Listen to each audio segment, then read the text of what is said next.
Okay, if we can begin this work session, Ms. Hurley?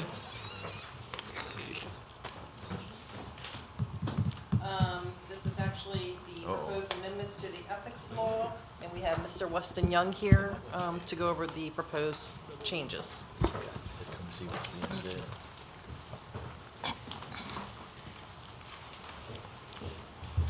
Good afternoon, Weston Young, Assistant Director of Administration. I'm going to start by saying it would be unethical not to pass this. So these are basically amendments to the county's ethics law to coincide with changes made at the state level to the Maryland Public Ethics Law. So it was in the brief book. What was changed, you can see what was removed by strike through. The capital letters indicate the changes made, and real quickly, some of the things they cover. Previously, the home address of a non-public official could be publicly listed, and they've struck that. Another change is for elected officials, 1 year after your term has ended, you're not able to be a lobbyist, basically. So yeah, this is a requirement to update. So how often does somebody become a lobbyist?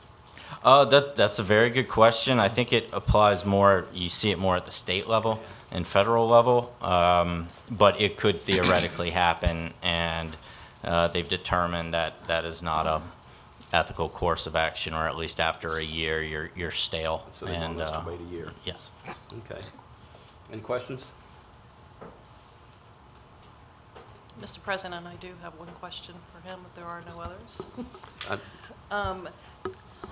Weston, at Mako on Wednesday, they had mentioned that there were going to be several other changes to the ethics law at the state level. Do you think it would be a good idea to hold this until we see what happens in Annapolis, or do you think we should continue to move forward with this? I lean towards, although I would probably be coming before you again a second time with the revised changes. You never know if they're going to be adopted and in what form they're going to be adopted. So I personally lean towards adopting these changes and then coming back at that time when the state makes further changes. But I'm open to whatever. If you want to delay, we can wait to see when the state makes those changes. I know with what's happened in Baltimore and some of the campaign finance issues at the delegate level, there's some needed changes, but I don't know if it'll affect our specific ethics law. All right, I know the governor's pushing for some changes. Correct. And like I said, I don't know what's going to affect us. Do we want to schedule a hearing, or do we want to wait? I'd like a consensus. I mean, do we have a choice? Do we have to follow what the state? I can't hear you. It would come back before council's introduction first, just for Right. clarification. Okay, Sure. all right. I think the changes are so minimal, I'd say just wait. I'm not losing it. That's what I was thinking. Okay. Because, I mean, it was the first thing we talked about Wednesday, not the first thing, but the first meeting that we had Wednesday, and it was a topic of discussion. Sure. So if you don't mind waiting, is everybody else comfortable with waiting? So you don't have to come back again? Yeah, okay. Nope, that works. Thank you all. All right, thank you. Thanks, Weston.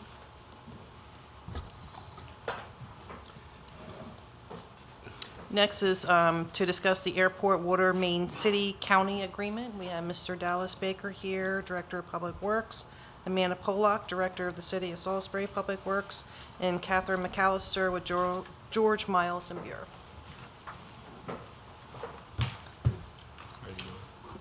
Good afternoon. Good afternoon. Dallas Baker, Director of Public Works for the county. Catherine McAllister, engineer with George Miles and Beer. And I'm Amanda Pollock. I'm the Director of the Infrastructure and Development Department for the City of Salisbury. Okay. So as you know, we've been working towards extending water out to the airport. Currently, it's terminated right around Warwick Community College, and we're going to take it down Walston Switch Road to Airport Road and into the complex out there. The wells out in those areas are old, they're going bad, there's some, some issues out there with water pressure. And with the proposed expansions with the drone hangars and the county trying to revitalize the business park, this is a critical part of that infrastructure to lure more businesses into the airport area. In addition to the technical side that GMB has been working on as far as doing the design, we've also been working with them and with Amanda and the city to develop the agreement of how the water will be run. Basically, the way this works is we're going to build it and then hand it off to the city to run the water. It's their system. They have the expertise that if there's a water main break in the middle of the night, they've got the crews that can go out there and fix it.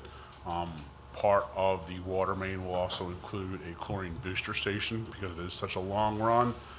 They have the experts at the water treatment plant to run that and to know how much chlorine to be feeding into their system.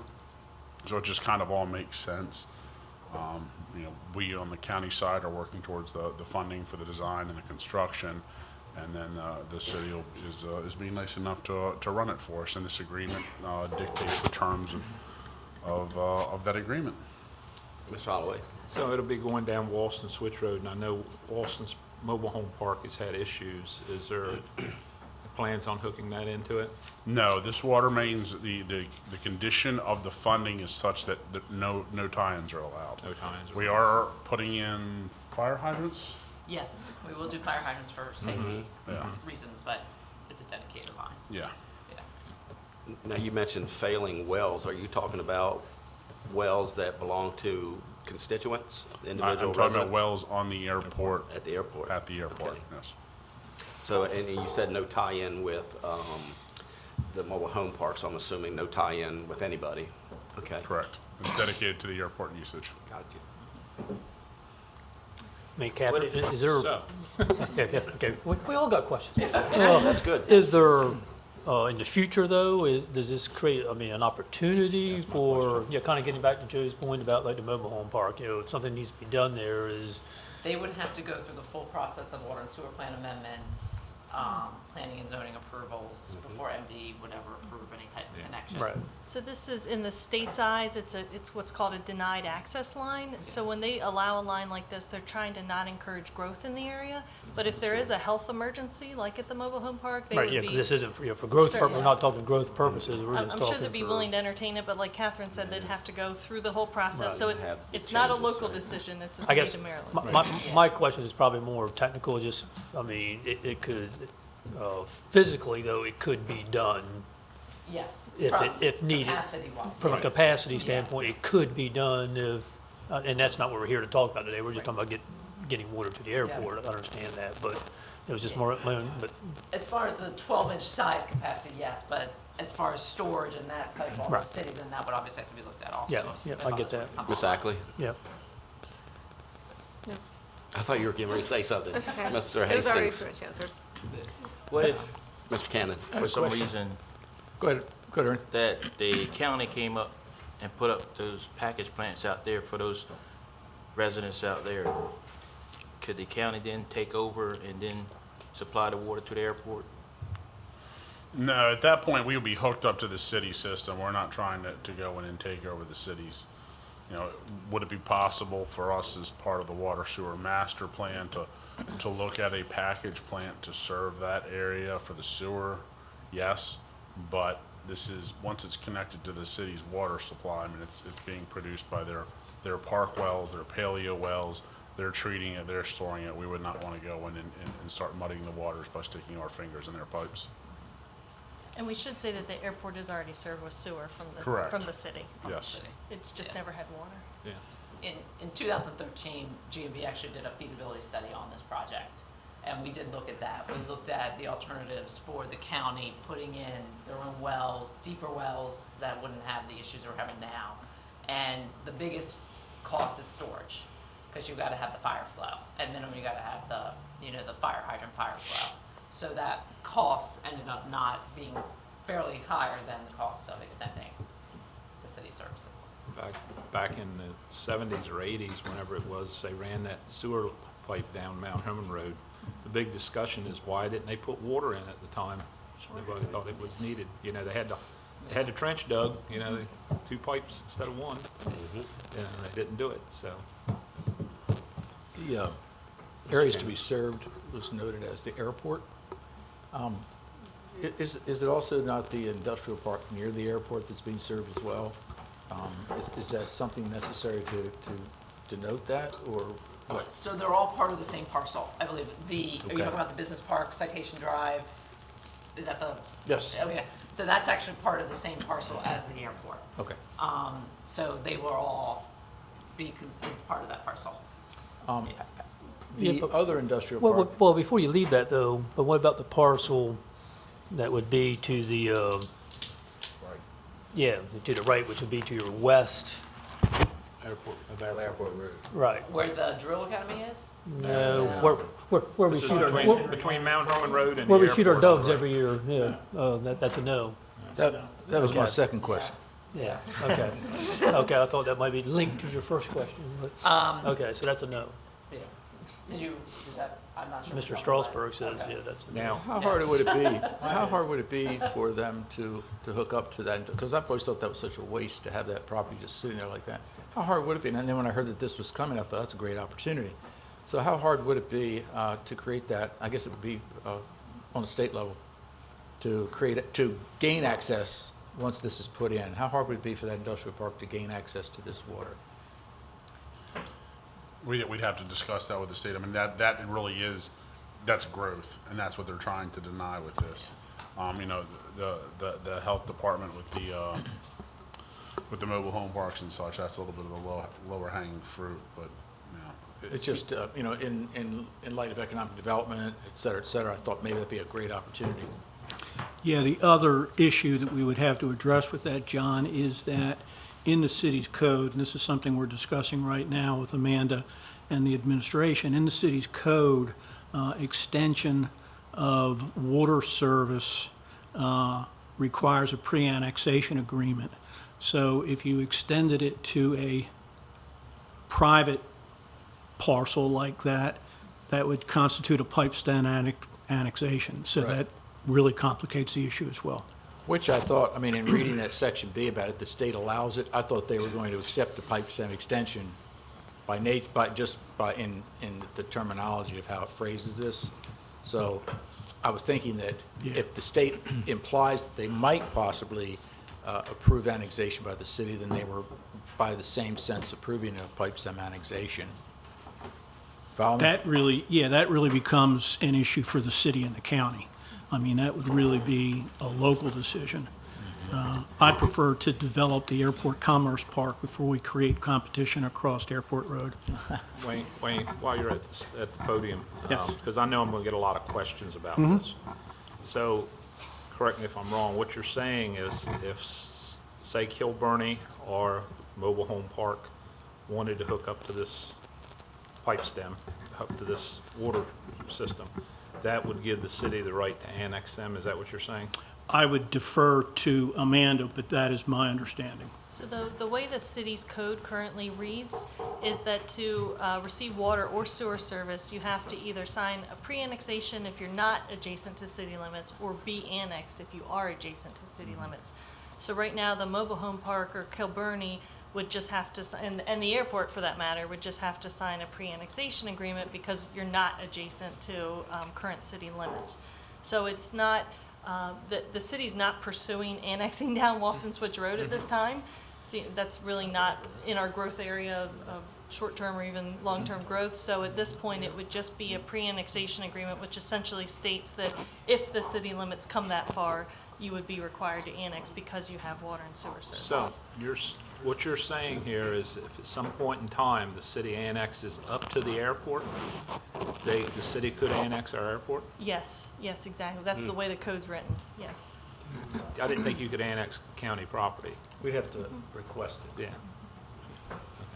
That's being discussed as we speak. Right. And That particular agreement, the pre-annexation agreement, is being discussed as we speak, Joe. And to tag on what Councilman Holloway said, that District 3 and District 5, District 3 is my district where the airport is and all around there, and obviously runs into District 5.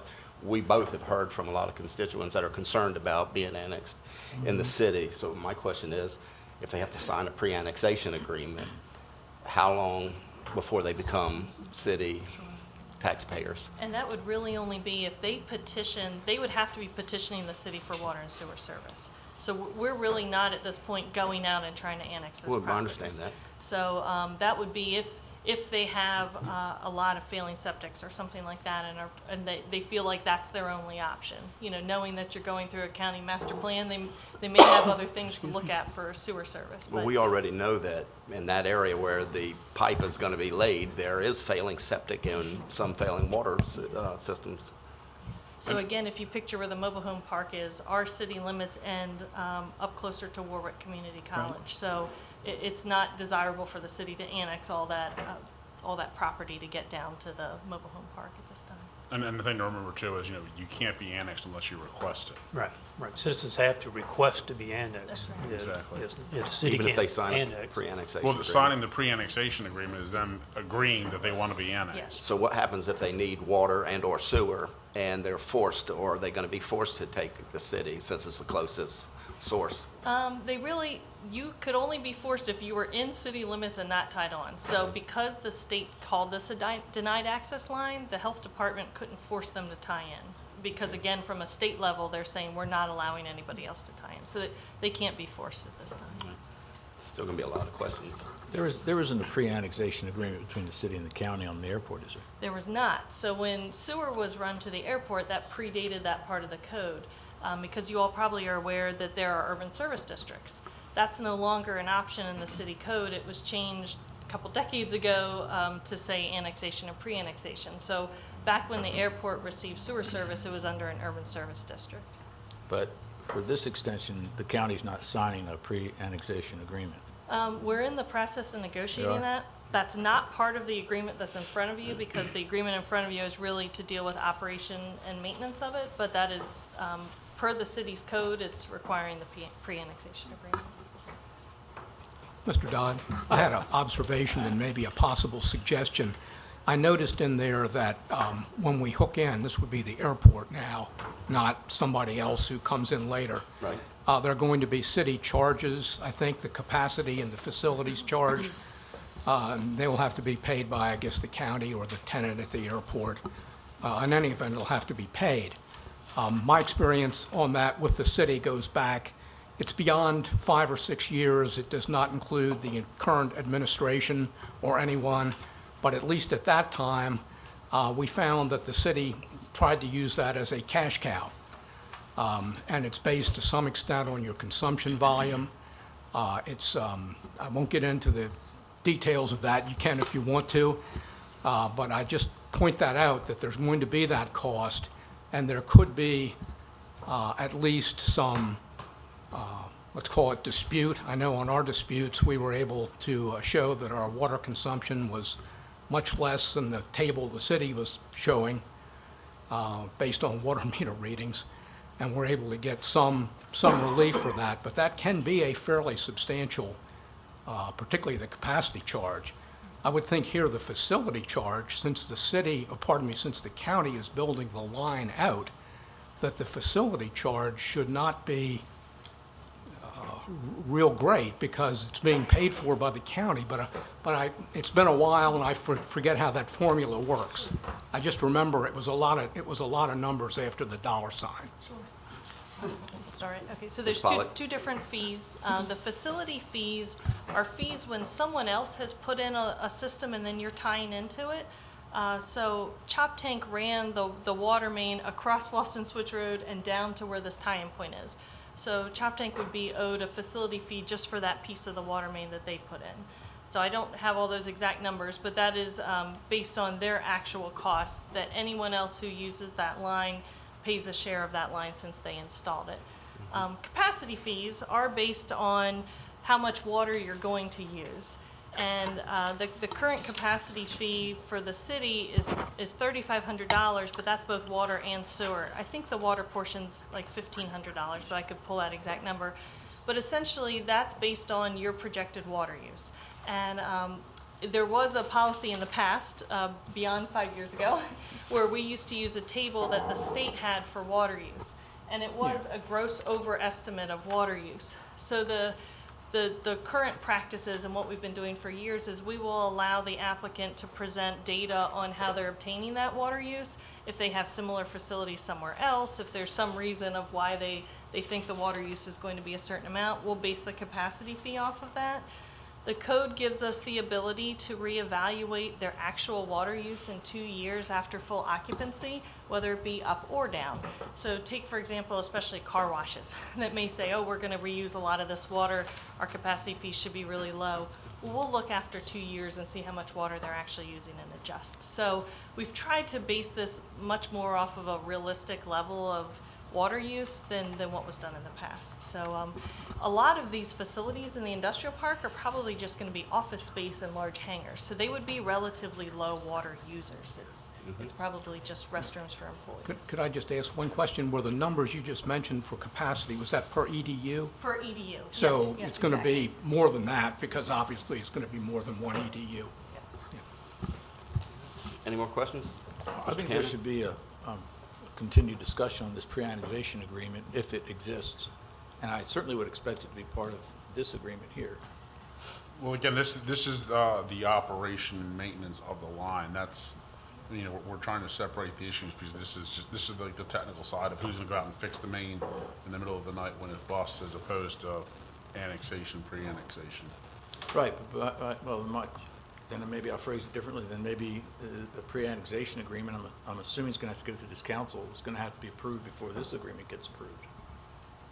And we're gonna have to know where we are in the long-term plan before we approve this type of agreement, right? I know you're trying to keep that separate, but Yeah. it sounds like pre-annexation And- is and I- inevitable. I can't speak to whether or not it would come before council. I would think it would, but again, I don't know either. We'll have to find out. I would think it would. Yeah, Okay, so, so- again, I think this may be premature until we come to some resolution on this, and can find some area where we might agree on a pre-annexation. I don't know. Is it helpful for the city or the county to have this approved ahead of time in order for your own planning or your own next steps? I think it is. Okay. Well, we don't want to hold back. We don't want to hold back. Kind of putting the cart before the horse. Sounds like we got a lot of discussion ahead of us. Yeah, it is. Put cart before horse. That's exactly what it is. If I may, the importance of this agreement is in regards to the operating of the line. If we could not come to an agreement, which we haven't gone in front of the city council yet, we may not get water. You know, if the city won't agree to maintain the system, or we're gonna have to put forward a plan of maintaining the line. So who do we contract with to do the middle of the night water main break? Who do we contract with to run the chlorine booster plant and then coordinate with the city? We may need some sort of, anti-backwash item put in to keep our water now from going back to the city in case we don't operate the chlorine plant right. So this is a key document, and I totally agree with you. The pre-annexation is an agreement, and the terms of that agreement, will be, are yet to be fully negotiated. But this agreement, the importance of it is for operations. If we cannot come to terms, the county and the city, in terms of who owns it, who maintains it. I don't know if Dallas mentioned, but we own it until we pay off the loan. It's very similar to Morris Mill with Fruitland. We own the distribution line. What we got with grant money, such as the water tower, we turned over to Fruitland as soon as all parties accepted it. With the line that's going out to the 300 some homes, the county owns that. When it is fully paid off, that will then be transferred to the city of Fruitland. Same model here. What we're proposing in this agreement is that the county will own the line until we've paid it off, then we give it to the city. The city will maintain the line, and if we cannot agree to that, then we may have to look at other serious options to complete this project. And from the technical side, This will affect the design. If the Okay. city is going to own it or whether we own it, we have to go back and revise the design. Whether or not the pre-annexation or agreement is signed or not isn't going to affect how this gets built. How it's operated and maintained will affect how it gets built. So there won't be any action taken as far as any construction or anything like that until Pre-annexation. after we get done with, The construction contracts have been awarded. I'm Yes. talking about digging dirt, I guess, is what I'm saying. Within a couple weeks. Yeah. So the city has offered us that, the city has agreed to provide water. On what terms? Part of it is the operations, a part of it is the current city code and their need for a pre-annexation agreement. That's being negotiated right now. So you're saying you're within 2 weeks of starting the project, right? I would But- say but- from a technical design standpoint, it was always designed per City of Salisbury standards. There are a couple items that the city has reviewed that we do need to look at in more detail and talk to the contractor with. But I would say on the bulk of the items, it is designed per City of Salisbury standards. No, but that's not my question. The question was, when are you going to start construction? You said within a couple weeks. Yeah, they were awarded the contract January 6th, so now it's up to them when they mobilize. So usually, You've made they said arrangements early to February. they start just- all this project, but we've not approved any of the agreements yet. I mean, There's been no notice to proceed given, there's not going to be a notice to proceed given until such time as we Wayne, resolve Wayne. pre-annexation. You need a mic. Thanks. I don't think that's We can't and won't start construction of the line until we resolve the pre-annexation agreement. It's that simple. We have a vendor, we have an acceptable bid, but we cannot actually mobilize and start the construction, Joe, until such time as we have resolved this pre-annexation agreement. We certainly, as a county, cannot agree to the annexation of the airport, and that's being negotiated as we speak. I understand what you're saying. I also understand what this young lady said. It could start within a couple weeks. Could, So we just yes. need, we need to get on the same page here. Yeah, that's why I You know, got up. We've not approved anything, but yet we're hearing that it could start in 2 weeks. You So approved the you're appropriation to saying- build the We haven't line. approved what's on the table today, and we haven't approved the pre-annexation agreement. Correct, So, correct. But it would seem to me you request us to keep you advised of major project progress. That's what we're doing here. We're telling you what our arrangement will be with the city with regard to the operation of this line when it's built. We'd be full speed ahead on this if we had a pre-annexation agreement. We'd have it all here for you today. That's a stumbling point at this point in time. okay. And to Weston's point, if we can't come to an agreement on a pre-annexation agreement, Yeah. we're not going to run water to the airport. So have you discussed a Plan B? A Plan B. Yeah, if you don't come to an agreement, you got to have a Plan B. Plan B is what we've been operating on for years. There's no water at the airport. And we'd have to find an alternative means of providing water to the airport. But as Catherine mentioned, those alternative means are far more expensive than utilizing an existing utility. I would think that, when the council approves the project in the budget, we approve the funding. The That doesn't- appropriation, Right, right. but this is, the annexation and this agreement here are completely separate. No, that has to come back to you, John. Right. Absolutely. Yeah. Absolutely. Just the approving the funding does not automatically. Absolutely. And we wouldn't start the project without those approvals. Yeah, okay. We would physically be able to start the project, and we've always wanted to start the project in the spring to speed up the completion and the development of the airport, but there's a monkey wrench here. Okay. So we'd like to deal with this agreement today so that you're comfortable with the ownership of the line and the operation of the line, if you will. Then we have to come back to you with the pre-annexation agreement, with the language in that pre-annexation agreement, and the language that existed on the last draft that I saw was not acceptable.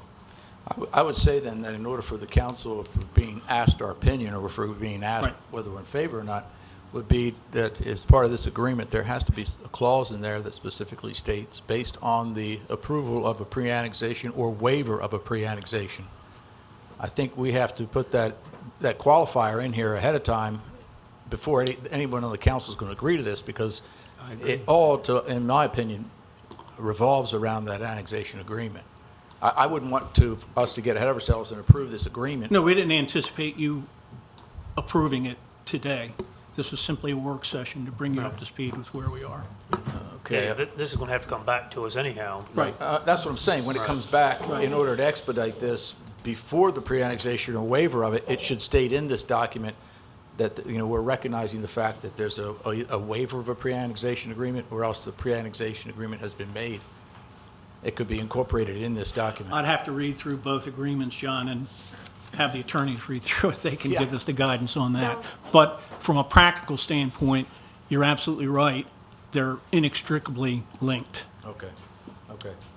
So, Mr. Baker, this would need to be approved by us today to move forward Not on today. getting. No, It's a no, work no. session. This is just a work session. Yeah, Okay. exactly. This is just to inform you all, Okay. this is the agreement that we've been working on. Here's where we're at. We've received your comments and understand them. Okay. I agree with Mr. Cannon. There's a lot of concerns here, and I know I have a lot of constituents out there that are concerned. A lot of people move into county because they don't want to live in the city and pay toll taxes and the water and sewer. So we're going to hear a lot more, at least I am, and I think some of the other council members will. Well, and what I would just leave you with again is they can't be annexed unless they request it. No one's going to suddenly find themselves waking up one morning with city taxes. Part of what I would ask also, Wayne, is, and we're getting way ahead of ourselves, I believe, but in the pre-annexation, is there discussion on a pilot program? Is that what might be considered? The what, John? A pilot program, would that be part of this whole annexation thing? I don't believe so, John. Okay. I don't believe so. This is simply something that the city code requires before extending out-of-town water service. And there's one particular line, or maybe two lines, in the pre-annexation agreement that I could not in good conscience recommend to the county that we accept. Okay. Mr. Dodd, there's one other matter. I think it's more due diligence than any criticism of the agreement. And that is, I noticed in there, the county would be giving easements along, I think it's Walston Switch and another road. If those are not deeded roads, meaning the county has fee interest in the road beds, there could be an issue. There was a case decided in Annapolis about a month ago involving county roads in Somerset County and the giving of county easements in those roads, which I think went pretty much for the adjoining landowners. I think I sent that to Ms. Hurley you with did. the suggestion she send it on to the executive branch, but it's at least worth looking at. It depends to some extent on whether the county road is in what's considered a rural area or an urban area. And Walston Switch, I mean, to me, is maybe a little bit in the gray area. But in any event, I think as a due diligence matter, it's worth looking at, because if it's beyond a certain pale, the county does not have the requisite interest in the roadbed to give easements in it. It's a complicated matter. It is complicated. This opinion explains it and makes it somewhat more complicated. And Mr. Hastings? It just so it said, this is overall, this is a good project. The intent to get water to the airport is a positive thing. It's great that we have a partner like the city who's there to be able to take on things that I don't think the county should be taking on or don't have the capacity to do so. We're talking about a denied access line. There's not really, it's not going to spur growth in areas we don't want it. Overall, I'd say I'm glad that we have this partnership, and I'm glad there's an open conversation, and you've got good people working on it. So I'm sure we'll come up with a good result in the end. Any more questions? Thank you all for giving this presentation. Look forward to hearing back from you.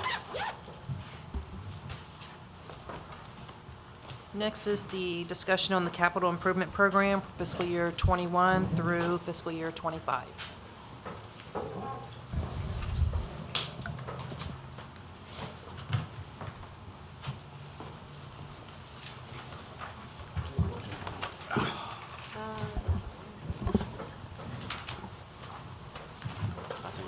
Oh,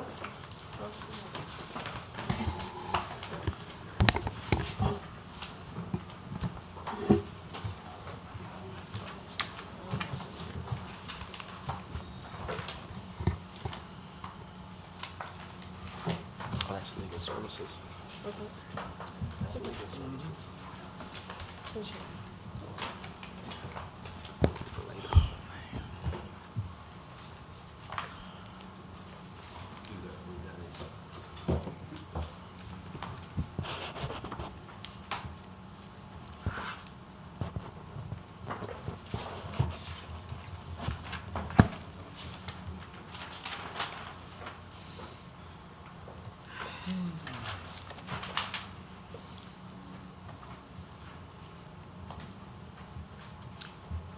Good afternoon, Wayne Strasburg, Director of Administration. Weston Young is the Deputy Director of Administration. And I suppose that we should just go straight to a discussion on Mardella Middle Senior High School. I watched the meeting this morning. I was working on some other issues, but I did watch the meeting. So in terms of leading out on that discussion, a couple of clarifications from this morning I think would help. First of all, I think there was discussion with PKS about the percentage of our debt that's associated with school construction. That percentage is 73%. With regard to the movement of bond funds, that gets a little complicated, but essentially we cannot repurpose any bond funds until all the projects that were approved in that bond issuance are certified, completed, or abandoned. Then in some instances, they can be repurposed, in others they can't. It's totally dependent on the language and the specific bond legislation that was passed, and they have been somewhat different over the years. So we have spent time with Mr. Stauffer, with Mr. Reed, and our finance department going through all the past bond issuances to see where we stand with regard to what projects were authorized in those bonds, what projects are complete, what projects are not complete, and what money can be freed up. I think we've gotten the bulk of the money, the $4.1 million that was mentioned this morning, I think is the lion's share of what we can access right now. Probably is still some funding that may be available to us.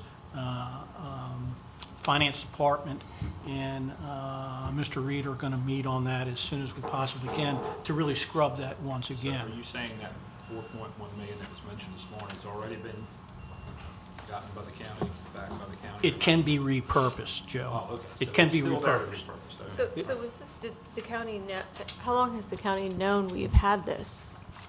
About a month.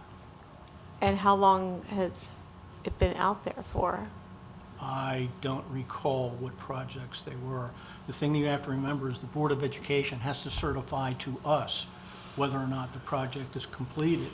And that certification also stipulates that there are no outstanding bills, you know, that type thing. So it isn't something that we necessarily control. We have to receive the information from the Board of Education. Mr. Reed has been very helpful in that regard, and we're scrubbing that. Good, because my question was, when I first heard that was, okay, how do we get to this amount? I mean, was it ever picked up last year or the year before? How is it just now? Because projects aren't completed all at the same time. Sure, it'd be shown on the books that it's there, but it wouldn't necessarily say this is cash you can use. It is tied to projects, and we don't always know the status of those projects. And Ms. Stern addressed that when she was talking to us. She said, we still get, she was talking about like Bennett High School, there's still bills. Still outstanding bills. That are, right, still having to be Right. addressed, even though, the school has been complete for a while. So those funds related to that still wouldn't be, quote, available yet, even, until Right. that's closed out. Right. So you really don't know how much, because if you don't have all the bills, then, And or all we- the invoices, I mean, it could be anything coming back, right? I mean, I'm not quite sure what you mean by that. So when you're saying that they're not, you're basing this on what they've told you, Yeah. I have and you just, no reason to doubt what but they just, told but us. just this year? Or This did is this something that we occur do on a- last year? This is something we do on an annual basis. We go through previously issued Mm-hmm. bonds. One of the things that you have to bear in mind is that we refied most of our bond issuances within the past 5 years. So a lot of the bond issuances that are out there are fairly current bonds. It isn't like these are 10-year-old bonds. So it sounds, some people made it sound very easy this morning. It gets pretty complicated. I guess, in running a small business or a household, Yep. you know, when you go to do your budget by the month or by the year or whenever, and I know this is a lot more complicated, don't get me wrong, but like when you started to do this capital improvement budget, wasn't there a search done to see how much money we actually had that was available to use? It was done in concert with doing the CIP. So how come Ms. that didn't- Annis and how Mr. come that Reed. didn't pop up, I guess? Because the requested projects, we didn't know, and I don't know the date certain, Joe, but we didn't know until after the CIP had been given to council, whether or not, in fact, that $4.1 million was truly available to us. So that's what I'm going to get to Okay. as I go through the rest of the talking points. So Dr. Hanlon, I think, provided a very good summary of where we stand at this time.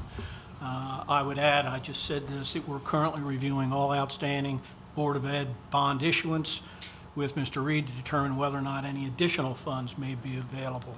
You recall when I originally presented the CIP to you that I suggested we extend our period of adoption because of the uncertainties that we're facing presently.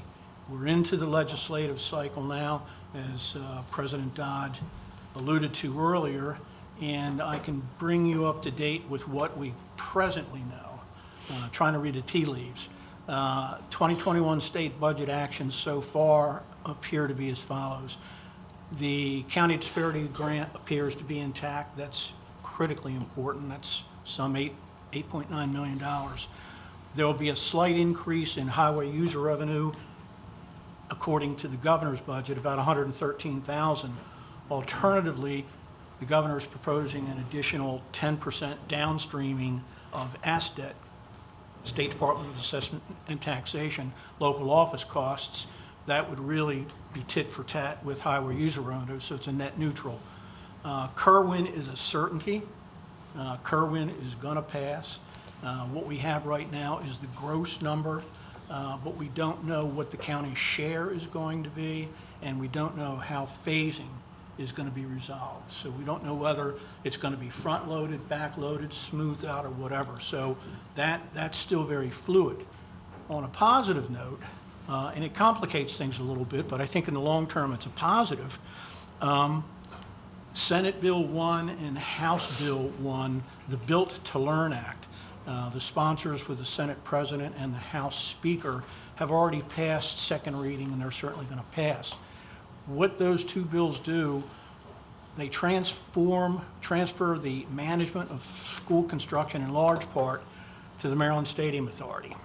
It authorizes $2.2 billion to fund school construction debt over 10 years. That's the good news. The bad news is 88.1% of it go to 6 metro counties and 11.9% for the rest of the state. However, counties with an enrollment of 20,000 students or less are eligible for additional funding from the state to cover soft costs. So heretofore, soft costs have always been borne by the local jurisdiction. So engineering, architectural, and consulting will be, if these bills pass, will be funded.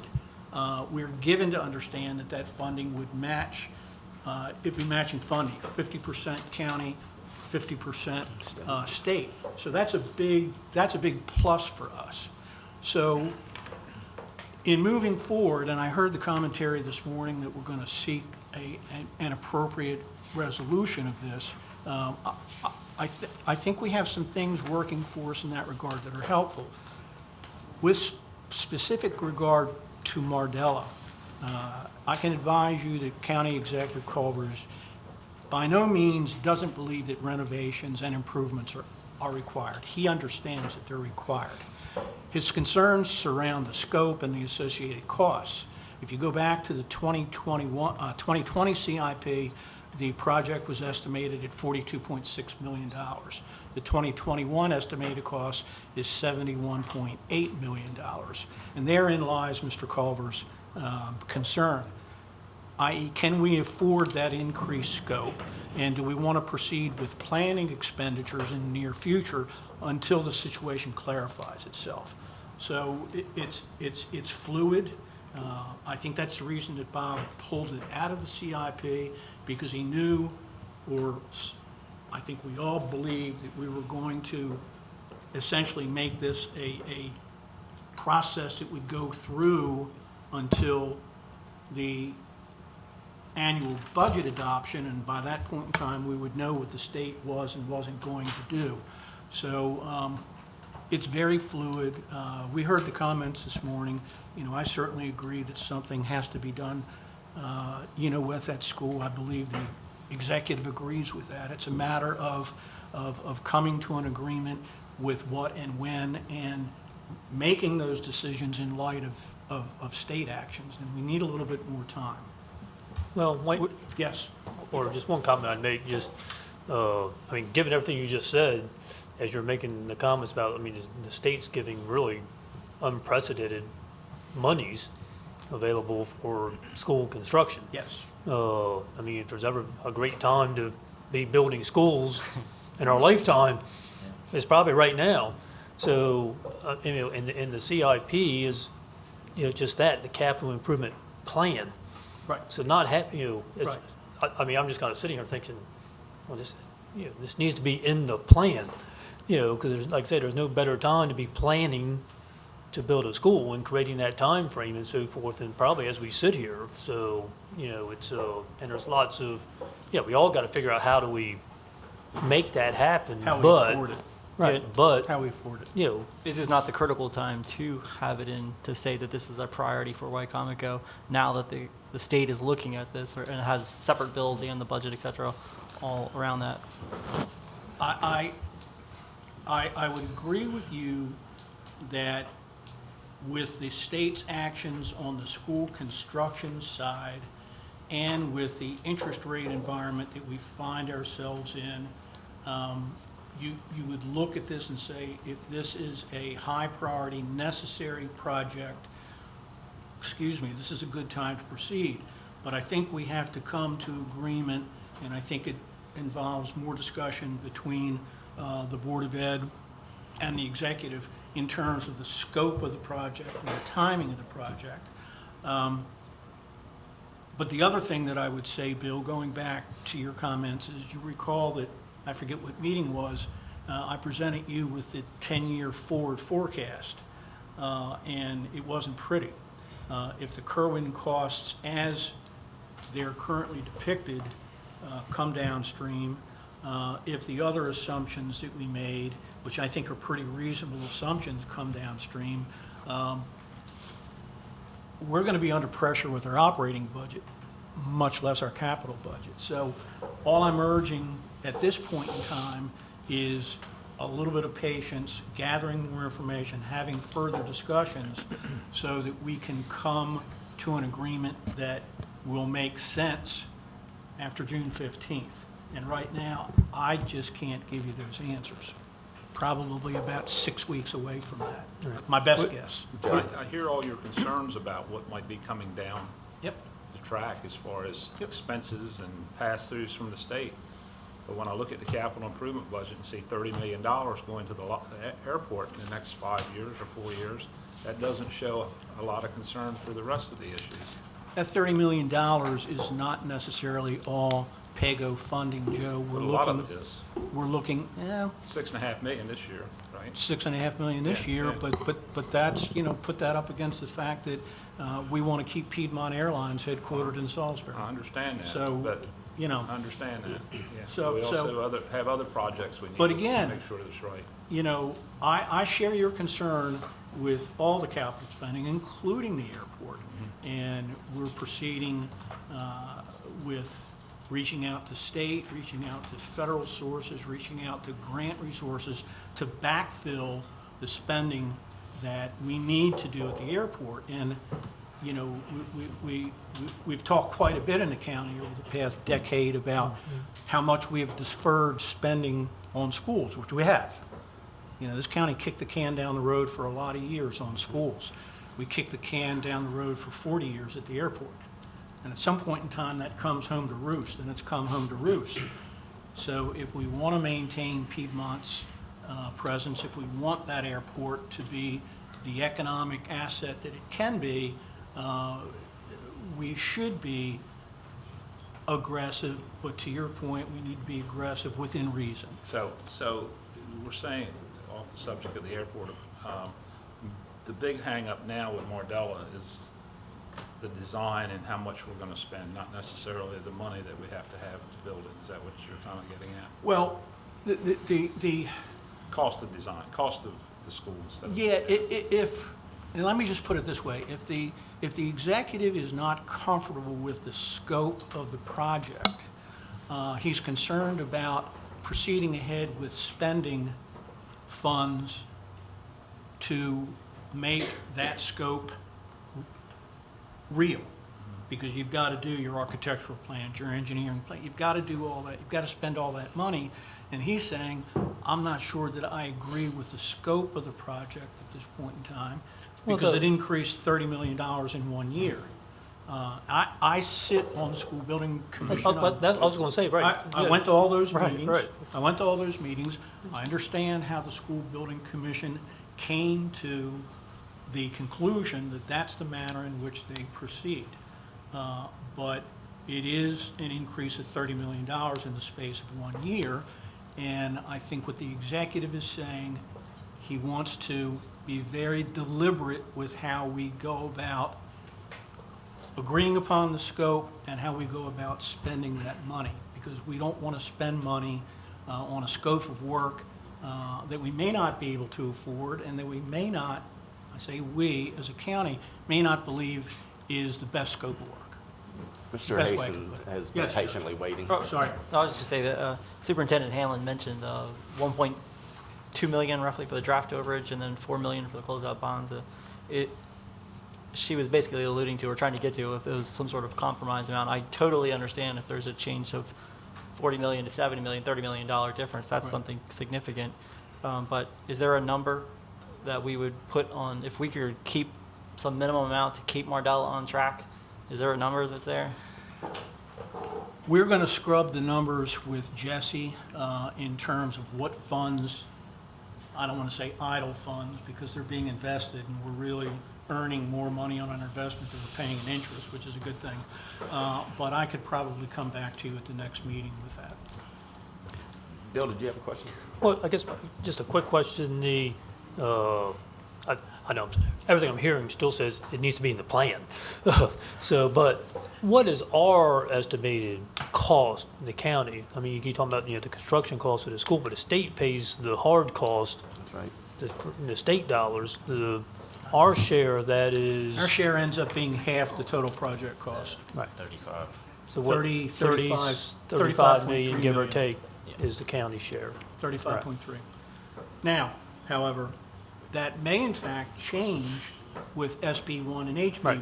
It may be, because the could state- potentially be If the less. state picks up half the soft costs, now that's going to reduce the county share Right.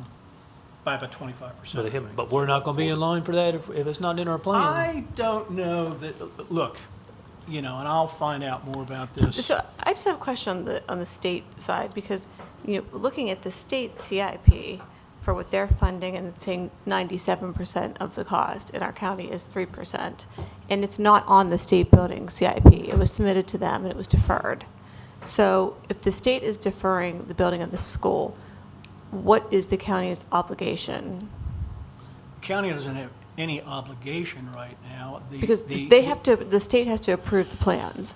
And so if the state hasn't approved the plans, then is, Approving the plans is way down the road. And again, Well, on the state SB1 and website, they, SB1 and HB1 change the manner in which construction plans get approved. So again, it's very fluid. I would say that my obligation right now is to find out from the state decision makers, and we'll be in front of, I forget his name. I would say, I would just like to have clarification from the state, because when you look at their CIP, it's being deferred.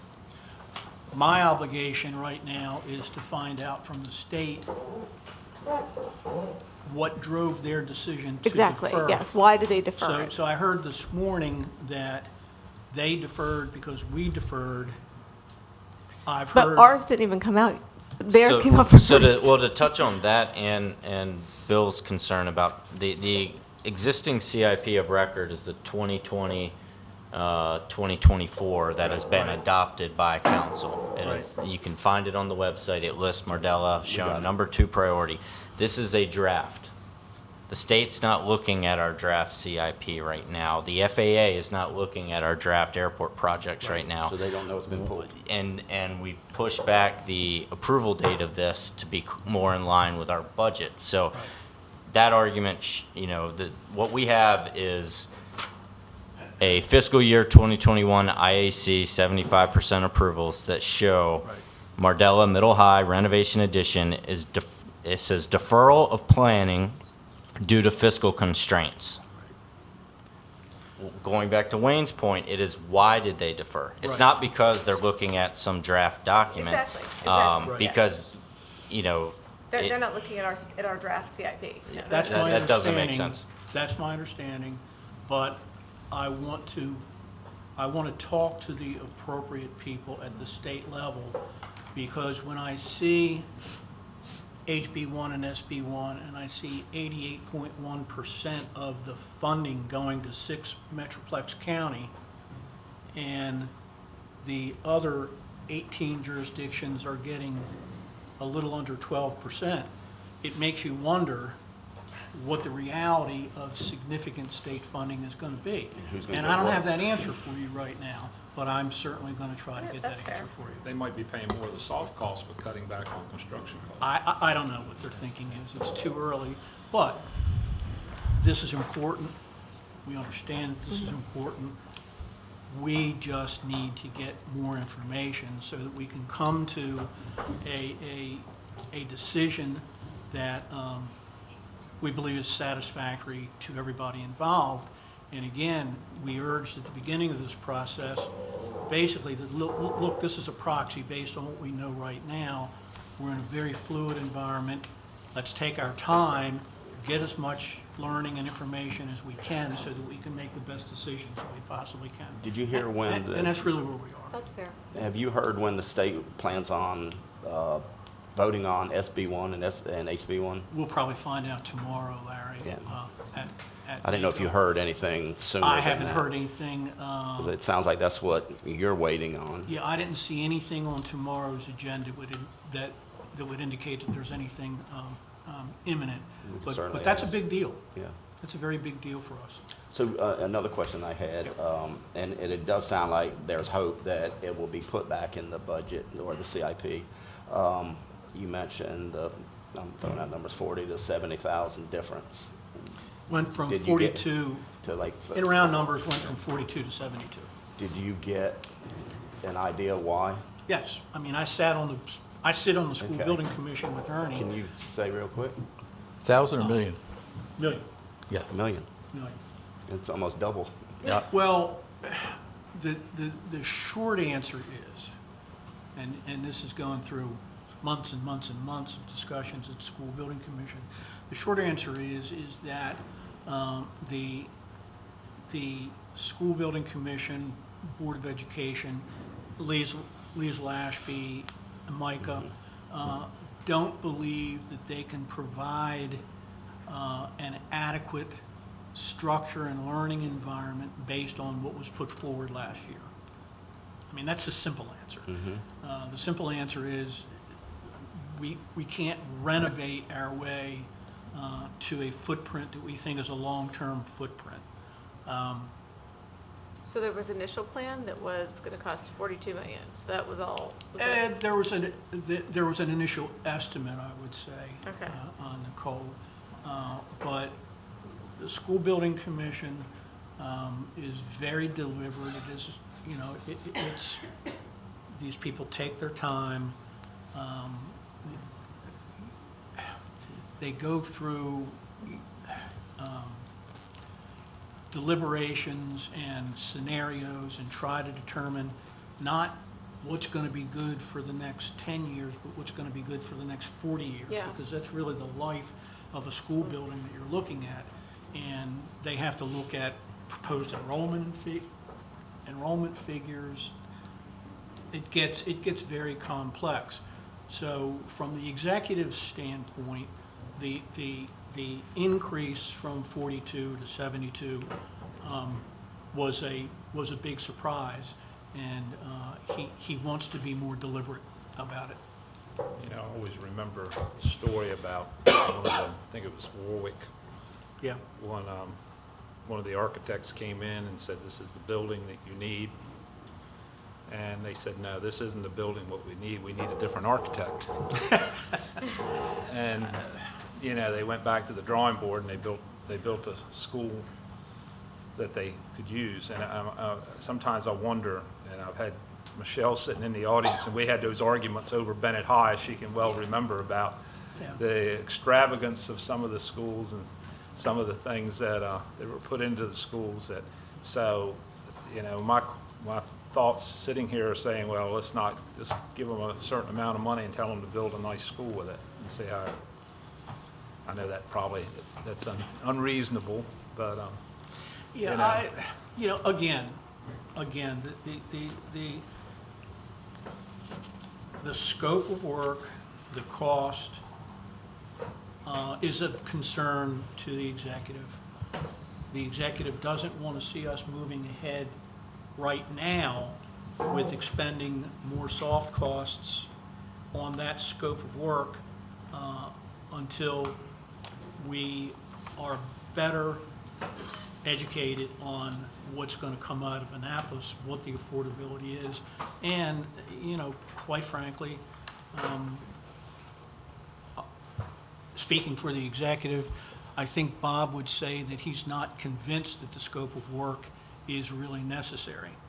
And that's a discussion that I think needs to be had. And I think Donna mentioned this, this morning, that I think that needs to be revisited, and more dialogue has to occur. So again, we have until June 15th, and I think we need to be deliberate. I think we need more information than we have right now, and I think we need more discussion. And again, I think if I were to come back to you first meeting in February, I might have more information as to where we think the state's going with this. Wayne, let me ask you this, though. Haven't funds already been expended for the initial phases of the school? The funds that would have been expended, John, would have been the funds wherein the School Building Commission and the Board of Education explored the various alternatives, the various options. So they would have been soft costs.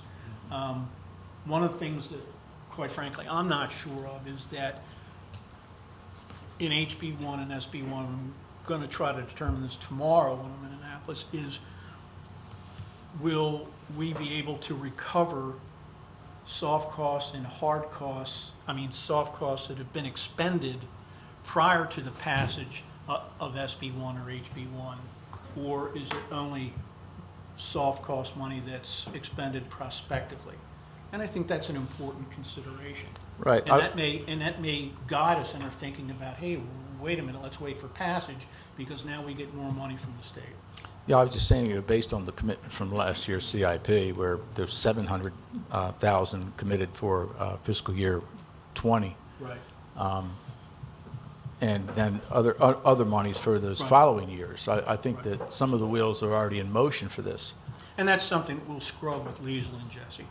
Yeah, and I mean, I wouldn't have been surprised, I don't think, if maybe this funding had been moved down a year, because as you say a million times, it's just a planning document. Right. Where I saw inconsistencies is where you have funding authorized through the grant funding at the state level. You're still recognizing that $8 million from the state in fiscal year '22, $9 million in '23, and $5 million in '24. I mean, you're recognizing this in our current CIP. And that seems to be somewhat inconsistent with the fact that when you talk about the state, the local portion is zero all the way across the board. Are you talking about the current proposed or the current adopted, John? I'm talking about the current proposed. The proposed, this CIP that we have in front of us now shows zero funding for the next Right. No, 5 no, years I at know the that. local level. I know that. But there's still, 22 million listed in here as grant funding on the state level in the Yeah, next 5 it years. still shows the state match in the, it looks like just the general fund portions of it were removed. Yeah, that is inconsistent. Yeah, and again, I don't think these are going to come about unless the numbers in the beginning of this document on the local level are inserted there. Again, I think by the next meeting, we're going to have a much better idea of where the IAC really is. We're going to have a much better idea of where these two bills are. I'm not too sure we're going to have much more of an idea of where we are on Kerwin. I think Kerwin's probably going to be closer to the beginning of April. But Towards the end. again, yeah. And look, this is, the current wisdom in Annapolis is that the Kerwin funding, in all likelihood, is going to be backloaded so that it begins to occur after the next election. I think you're right. And that wouldn't surprise me. That's sort of how it Things are works. done, right? That's how it works. So I'm just urging a little bit of patience, gather more information, have further discussions. We've got time on this document. And you mentioned we've got until June 15th.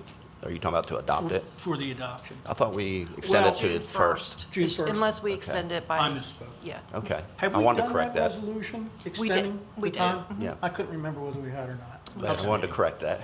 No, it's my bad.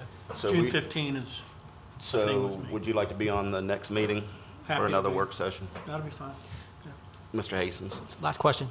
Are we working with our county lobbyist or more importantly, the Speaker Pro Tem, I guess, to try to maybe make changes to the Build to Learn Act? I don't know if there's anything that maybe Delegate Sample Hughes could help guide there, anything that we could do to formulate that already I think pre-baked? those two bills are locked and loaded. Yeah, Yeah, that's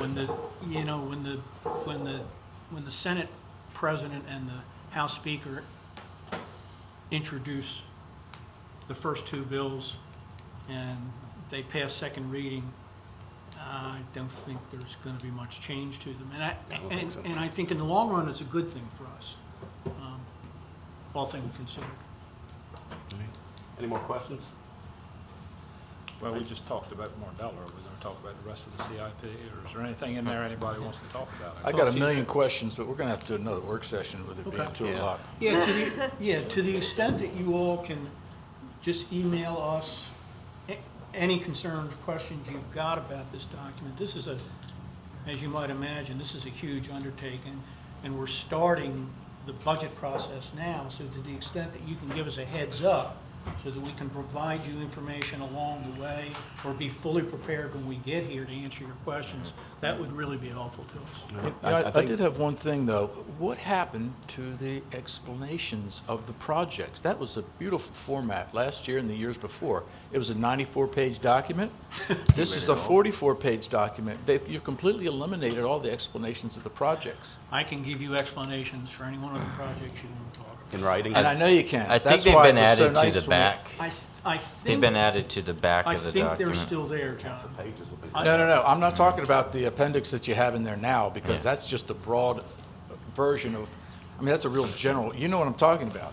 I'm talking about each individual page where it explained what that project was for. Because for us to look at this and look at the numbers and the datas and the graphs, that gives you you can't drill down into that to understand why that is significant. more so than another, because there's hundreds of projects here.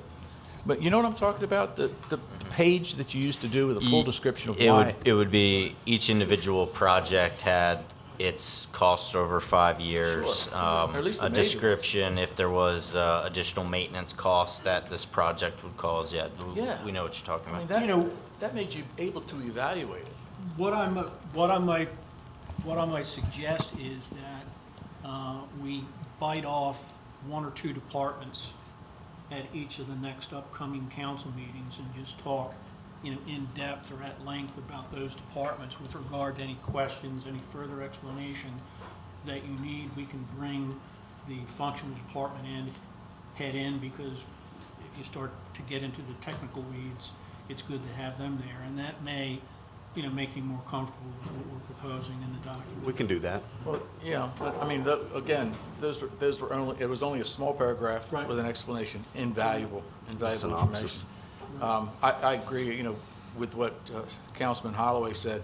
I'm a strong advocate for the airport. I recognize that economic development, but the millions and millions we're looking at, I don't Joe disagree. said it perfectly. He said, do we not need to pace this? John, I don't disagree, and I'm paying very close attention to that. I know you are. because It's a lot of money. I'm not saying that it isn't necessary. I think it is necessary, but it also has to be currently affordable. And we've got a moving target right now. I read this morning on the Mako, fiscal analysts recommend attacking structural deficit. So David Romans, the fiscal and policy coordinator for DLS, and the Board of Revenue Estimates are both saying that the state structural deficit is going to worsen, and we're looking at a recession in 2021. That's not a happy pill. So it's, I share your concern, Joe, I share your concern, John, and we pay very close attention to that and the amount of money that's being proposed for spending and the pacing of that money and the affordability. And we're looking for other opportunities for grant funding, low-interest loans, that type thing, so that we can shed some of the general fund impact.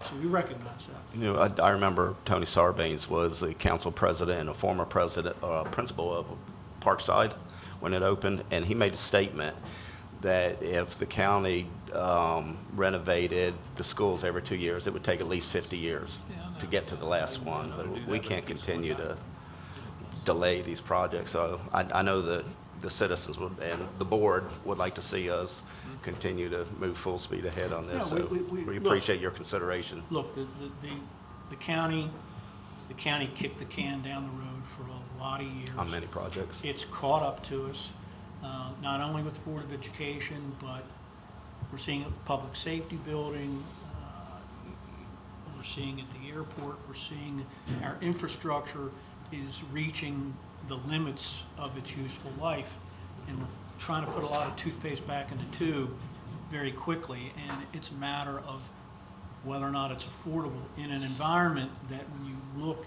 out at the next 5 to 10 years, is a little concerning. So we understand. And I understand you asking us and everyone to be patient, and it's the only choice we have right now, but it sounds like you do plan on moving forward and putting it back in the CIP, or the executive does. So we can only hope. It's an ongoing discussion. Yes, thank you. Any more questions? See you in 2 weeks. You want us to stay up here for the DAF tank? Yeah, might as well. Ms. Hurley? So next, we have the progress update on the issuance of building permits for a agricultural storage tank that will store dissolved air flotation, also known as DAP, wash down water from a rendering process. What's wrong?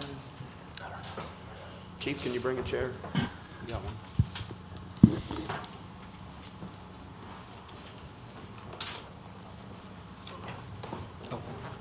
Such a change.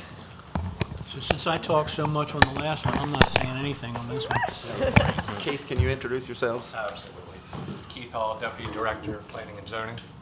Lori Carter, Director of Wicomico County Planning and Zoning. Thank you. And who wants to start? Weston, go right ahead, sir. Sure. So we were kind of curious where council was going with this work session in terms of is it update on the moratorium language? Is it tied to Yes. an MDE letter Yes. that received all of the above? Yes.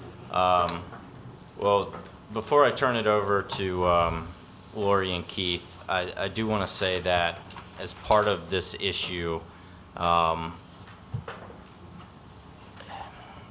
it comes down to the material in question.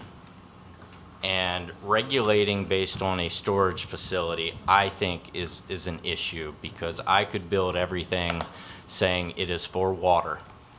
I have a 3 million gallon tank for water. I can go through the entire process, get it approved, and then fill it with something else. Now, that material that I fill it with is sometimes regulated. So a good example, and I don't know if it got forwarded to members of council that I gave, was in regards to the fuel tanks at the Royal Farms off White Low Road. They're above ground because there's paleo channel issues. Planning and zoning, their codes approve the fuel tanks that are out there. Royal Farms could take the gasoline, which is handled by MDE, with the exception of weights and measures handled by MDA, and they could put diesel fuel. They could put a variety, they could put propane. We don't know because we don't regulate that material. So the moratorium, if it were me, is I would build a storage tank for some other material and fill it with DAF afterwards. So if you're trying to go for the throat of the issue, you have to go to the state who've used the material as an approved soil amendment.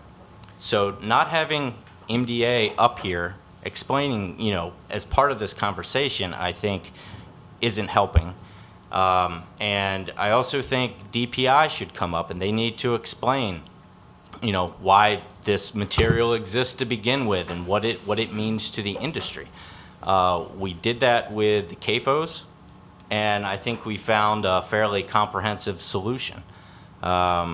So I think if you want to go to the throat of the issue, you go to MDA and you try to get the state to not view this as an approved soil amendment, because then they can't put it on the fields. It's as simple as that. That being said, planning and zoning has been working on a variety of initiatives and ways to go, and I'm going to turn it over to them to elaborate further. Mr. Hall has been working very judiciously on a lot of possibles, and so he's going to present those to you today. Do you think it would be to the benefit of the council that we just kind of had a little bit of recap? It has been since the early part of fall. Sure. When we were last here in front of council, we went over a lot of information at that meeting. I think it was well over probably an hour and a half of that work session alone. Let's get caught up with where we've been, and then we'll get to where we're at. Ultimately, we'll get to where we're going. We talked about that, dissolved air flotation. As Mr. Young mentioned, it's a soil amendment. It's not called a fertilizer because the nitrogen and the phosphorus content varies from batch to batch. The Maryland Department of Agriculture is approving this as part of a nutrient management plan. It goes back to the Bay cleanup issue of trying to reduce nitrogen and phosphorus from entering our water bodies and ultimately Chesapeake Bay.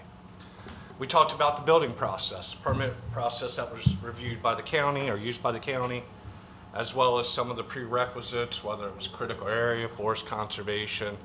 We spent a lot of time on zoning, specifically differentiating what is defined as agriculture versus what is defined as a farm-related business. Farm-related business kicks it into a special exception, a whole other public process, whereas agriculture, you go in, you meet the requirements of the permit, you get the permit issued. An extensive amount of time was talked about authority, and Mr. Young kind of briefly touched on that again. We understand that the tank is, as perceived by some, a compatibility issue with surrounding residential uses. However, while we have the authority, we being the county, has the authority to issue a building permit for a tank, whether it's holding water, whether it's holding DAF or some other concoction, is outside of our authority. We talked a little bit briefly about revoking of a building permit. There's 3 criteria. Either it was issued in error, 6 months has passed since the applicant has been issued a building permit and they've not exercised or started any construction, or if something was to substantially change. Let's say I came in for a garage and all of a sudden my garage morphed into a home. That's going to more than likely cause the revocation of a building permit. As it was left last time, council gave us a little bit of takeaway. They were looking for how do we maneuver something like this in a policy and regulatory environment without being overly restrictive. It is agricultural use in an agricultural zoned part of the county. From that, staff has gone back. We've looked at our code extensively. We've looked at other jurisdictions' codes. And we kind of just wanted to bring back some considerations for you today without asking for any movement, but yet hearing what your voices have to say about these. Ultimately, from a departmental standpoint, there's concurrence with Mr. Young. We can regulate a tank. We can regulate a lagoon. But until there's a regulatory action or some type of corrective action with the soil amendment itself, it's still going to be applied in Wicomico County. That's a tough one. That's a really tough one because that's outside of our lane. That gets into the Maryland Department of Is Agriculture. it being applied in other counties? Yes, it is being applied in other counties. Is it being applied in Dorchester? I can't say with it being positive. What I can say with Dorchester is they do not have a storage tank in Dorchester. Right, because That's you just why I made, asked. or you just made the I mean, I don't know if you're finished or you want us to. Please, anytime, please. I know you just made the comment that it's an agricultural use in an agricultural district, but all counties have not determined that it's an agricultural use. I mean, Dorchester says it's an industrial use. That's why they did not approve the tanks. They said, it's the storage of this Yeah, material. I would defer- That it's an industrial waste product. That was part of their letter. I do think it comes down to interpretation. My interpretation after talking with staff is that they felt that the applicant was going to be selling, which that kicked it into a farm-related business, which the farm-related business kicked it into a special exception by the Board of Appeals. Ultimately, the applicant pulled the request. However, that would be for Right. whatever reason. Which to the gets back, applicant. which circles us back around to, applying this, as you said earlier in your comments, it's not considered a fertilizer. That's true. It's basically, once again, well, it's not a fertilizer. I guess they've made up the term, what do they call it? Industrial. Soil amendment. An Soil amendment. Amendment. I mean, it's a waste product. It sounds like a But hazardous if you call it a material. waste product, that doesn't sound good, so we'll call it an amendment, And then we have this, and I heard a little bit of it just there in the comments of, if you go to MDA, they say, well, MDE says you can do this. When you go to them, they say, well, MDA can do this. And you go back to MDA, and they say, well, the county approved it. And now I got, the county saying, well, we can't do anything because MDA, everybody passing this around, so I think, the buck stops somewhere, and Absolutely. I think It it's is a us. game of, and not taking this lightly, a little bit of a hot potato issue. It's a The vicious the county can do something, right. but the county's authority is limited to a storage tank. That's all I'm saying. It's not that the county's arms or hands are tied. And that's what we were looking at, what are other counties doing? This isn't just happening in our county. It's nature of the beast of being an agricultural community, which we're very thankful for. I think one of the counties that had the most similarities with us was Queen Anne's County. Slightly metropolitan, close bedroom community to the DC, Baltimore suburbs, urbanized area, but with a lot of farmland available. And looking at theirs, they had some different metrics that we didn't have. It goes back to what our conversation left off on. Looking at setbacks, looking at separation, and potentially looking at a vegetative buffer. I think that's kind of where we had left it at that point. To be clear, that's for the tank itself? That would be specifically for the tank. Because theoretically, somebody could bring this junk in from another county and spread it on their fields. Correct? As long as it fits within the nutrient management plans and it has X amount of phosphorus and nitrogen, and it fits within their plan, they could go and dump it, which still doesn't get rid of the flies issue. That is correct. And they would not need a tank necessarily. But theoretically, transport could be an issue, so. Transport, storage, all that becomes logistical issues. Well, based on your guidelines, if you're talking about tank only, right? What comes into play, just to play the devil's advocate, what comes into play if they're going to put plutonium in this tank? You have to take something under consideration besides just the fact that it's an Plutonium, aluminum absolutely, tank. John. There are regulatory authorities that would exercise control over a product such as that. That's what I'm trying to get at, though. Or hazardous material. Right. Or a bio-waste. Also, the building code takes into consideration different requirements that would be needed for necessarily having hazardous materials. So you don't review just the fact that it's in a tank. You have to review what is going to be introduced into the tank. No, that's a good question. We review it from a building standards code that an engineer has stamped. So the engineer knows what's going to go in the tank, presumably, because that's what they have to design it for. Mm-hmm. So there are engineers behind the scenes that are going through that evaluation. What was the hiccup with the 10 acres through either MDA or MDE? So what happened was when the permit came through, two of the prerequisites, one being stormwater management, one being sediment and erosion control. So if you're in an ag zoned area of the county and you disturb over 1 acre, you're not exempt from those prerequisites, meaning you'd have to do a stormwater management plan, you'd have to do a sediment and erosion control plan. So as the applicant originally submitted, it was estimated that, let's just say, around 40,000 square feet was going to be disturbed, or subsequently less than an acre. MDE and MDA went out after some tree cutting had taken place. They made a determination that it was slightly over an acre. Therefore, the applicant went ahead and met those two requirements by submitting those plans, which had been approved. During that time, there was never a stop work order, nor did the state ever request the county issue a stop work order. It's not uncommon when you're doing development plans that things that you've gone in for, as far as what you're supplying, the building permit review office, Right. they might change when you get out in the field. Subsequently, there was a minor change or a change to the area of disturbance, and that necessitated those prerequisites being met.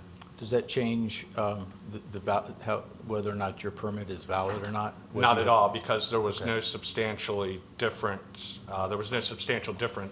with the structure. Okay. It was always a structure, it was always 3 million gallons. This just happened to be one of the prerequisites. We still stand behind our position. The building permit was issued correctly and not in error. Even with the two instances that we're talking about, those were not anything major, and the applicant has complied with them. Okay. Thank you. So in listening to the discussion this morning, I felt that two really important suggestions were made. First, and this goes back to, I think, the first discussion that we had about this, that from a zoning standpoint, I don't know that we necessarily have to change zoning, but we certainly could and I think should consider a special exception process for this type of a structure. And that gets to the same things we got to with the CAFOs, setbacks, buffers, that type thing. But the second is, and I think the more important issue is going to the state to talk about the application of this product on fields, because it's the application of the product that's causing most of the problems. And, to John's point, plutonium, federal government has purview over radioactive material.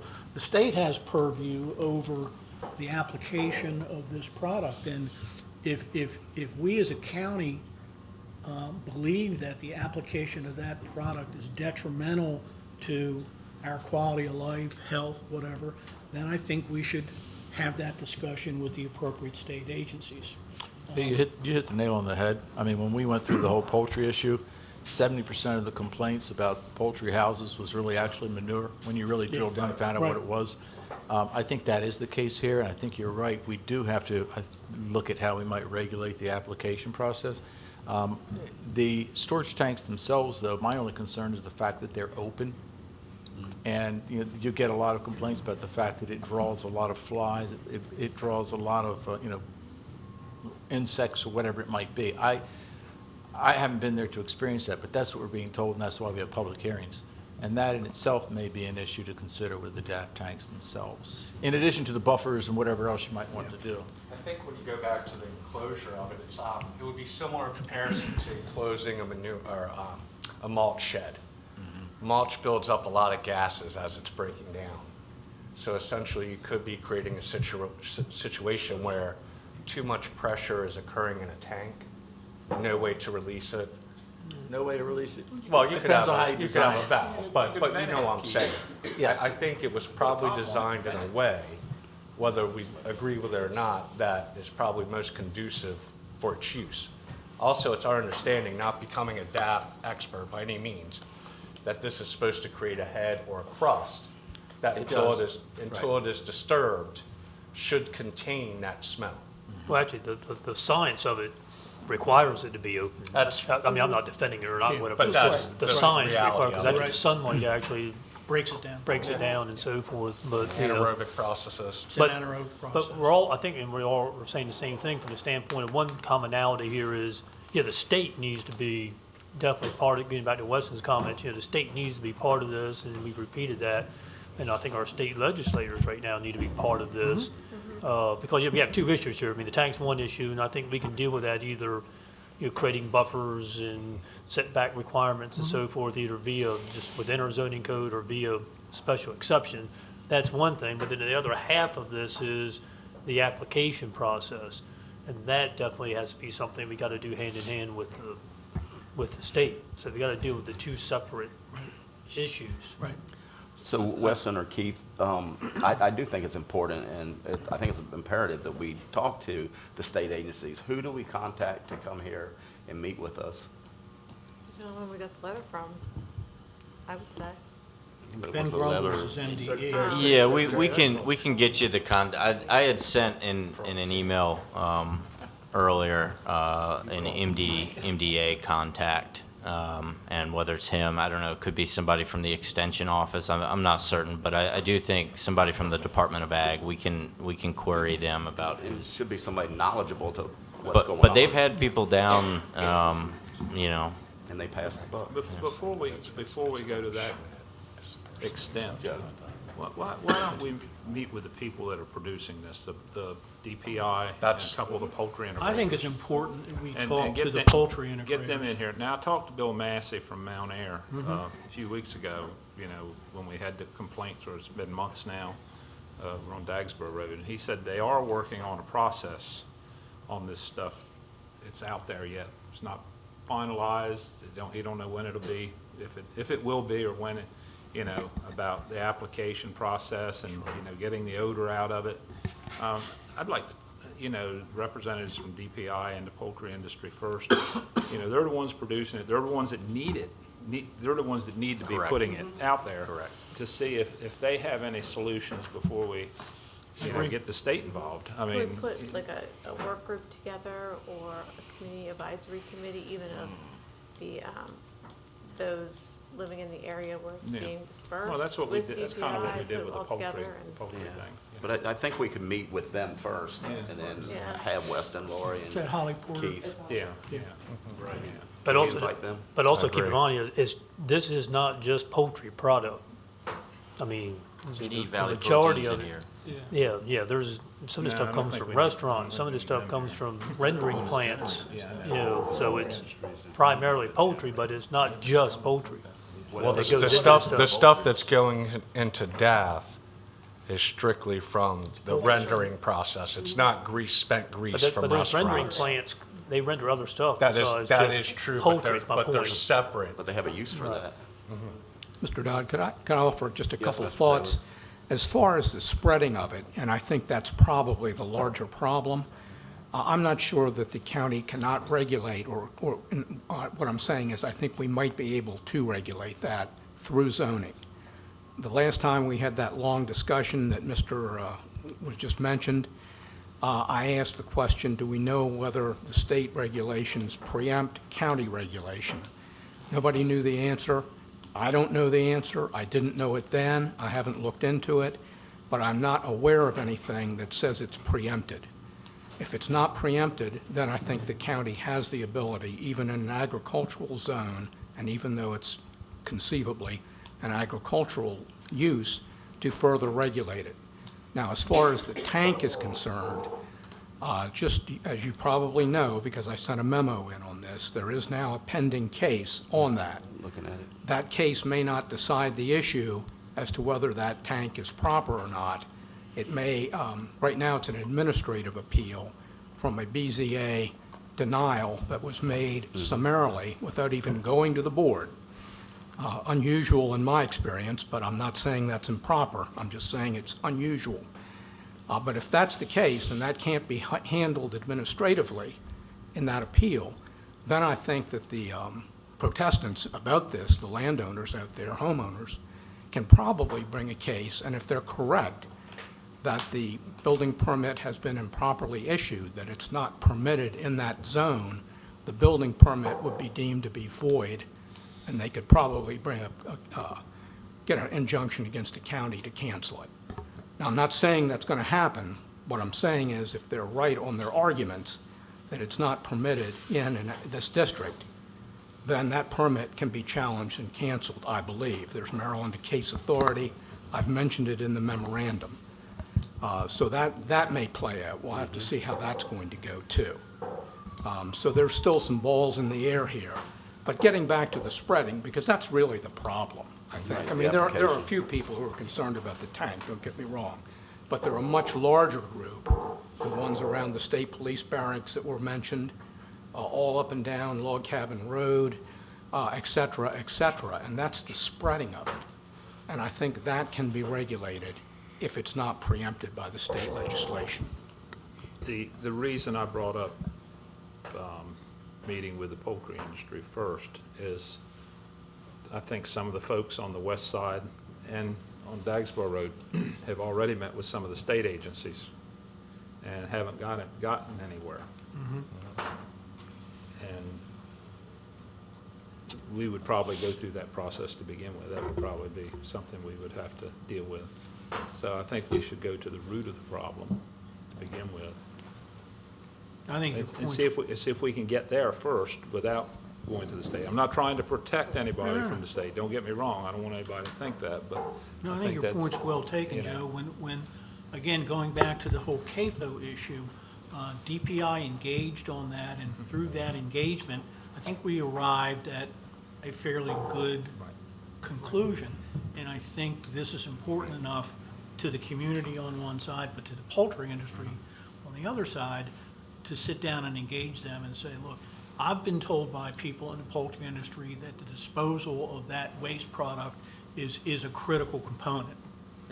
I don't know, but I'd like to hear from the Purdue's, the Mount Airs of the world as to, okay, is this critical? And if so, how do you mitigate the issues that are being caused? And I've heard the same thing you've heard, that there's an amendment to the soil amendment that will render it non-odorous. Well, if so, let's put the jets on that and get that done. I've also heard concerns that actually the application of that amendment to the soil could in fact, in the long run, be detrimental to the soils. So, again, we've got to go, I think, to the people who have expertise in this area, who can guide us, and certainly,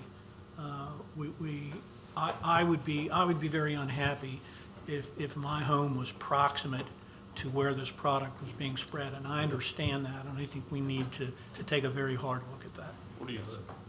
Nutters Crossing. It could happen. There's a big field across the street. And there's a lot of chicken houses I know. around there. But I got Road.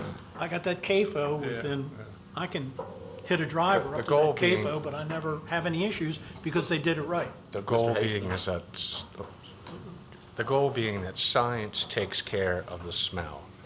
Science takes care of the flies.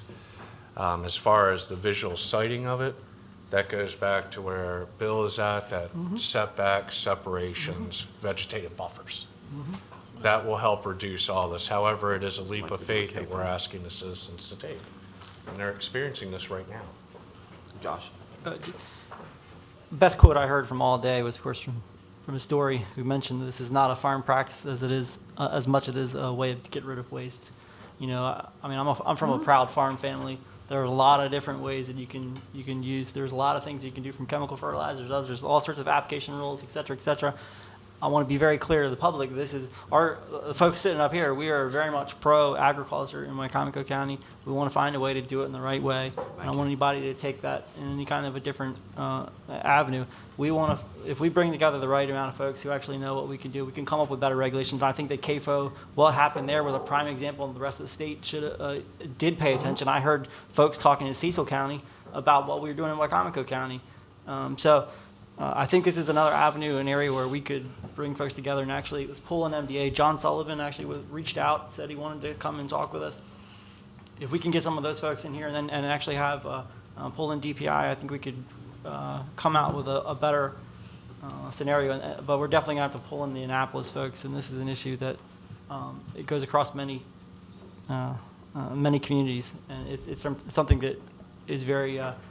A lot of folks have really reached out for a long time about it. This is really important to them. So as much as we can do that and move it on quickly, the better. So thank you. I think what was imperative about the chicken houses, using that as a comparison, DPI had already done a lot of the legwork with the good neighbor policy. And that's essentially what the council ended up adopting, was a variation. Therefore, you have that coverage. We are agricultural county. We try to balance agricultural and non-agricultural interests.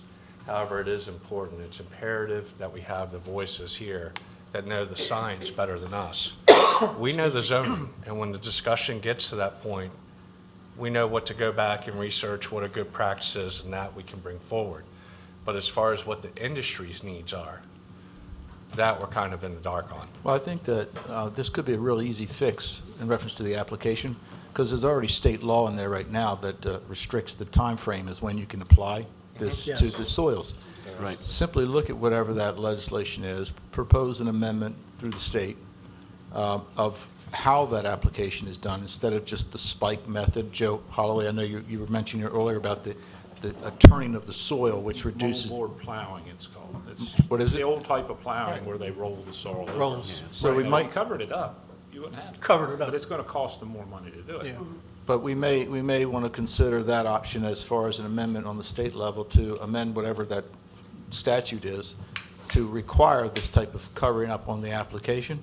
The good thing there now, as far as talking about meeting with the integrators and all the other parties involved, is that that's the first person that they're going to want to hear testimony from when they try to put that amendment through their committees.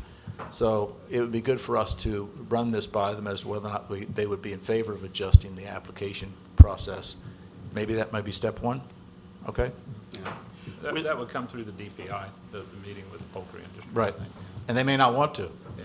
but we have to sit down sometime to find out. So with regulations that dictate when this can be applied, who enforces that?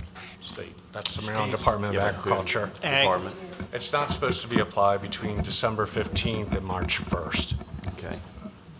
'Cause that's when the ground's solid. A variety of reasons, ground solid, perched water table. And that would be the best time to apply, because nobody would. Well, that's what- they'd be that's what- inside. And the flies can't grow and a Yeah, let's variety. apply it in August when it's But they're 80% concerned. Well, that's humidity and what happened on 95 Dags- degrees. That's what happened on Dagsboro Road. You know, they did it in October. Yeah. And the temperatures, we were having 70 and 80-degree days, you know? Big bad windows open. Yeah. That's Maybe what- it- Some maybe- farmers are arguing for that season to be actually part of when they can put that application down. However, again, that goes back to DPI, getting the people at the table that do this for a living. The old no farmers lie. would tell you the best time to apply fertilizer is on snow. Because it would, It melts. it melted, it would melt it in. Right. you know? We could probably also include some type of a temperature minimum restriction of temperature, that it has to be less than 40 degrees or something to that effect, as So the opposed to ground's not just, frozen. the broad October to whatever, or November to They don't want January. runoff. Whatever it is, the state's going to be looking for solutions, not problems. Yeah. And I think that's what you're getting at, trying to come up with solutions. Keith, do you have anything else? No, again, we could get into details about geeky planning numbers and setbacks. At this point, if the council's okay with it, I think we defer those conversations until these other conversations with the industry take place. Right, and just go ahead and keep the information you have for That's what we'll future do. use. Also, just for edification, there have been no permits issued by the department since the original one back in May. Okay. There's been no application for a permit either, Okay, so nothing has Okay. changed on that front. Very good. all right. Anything else? Any more questions? Thank you very much. Thank you, guys. Thank you. Ms. Harley? Next, we have a closed work session. Okay.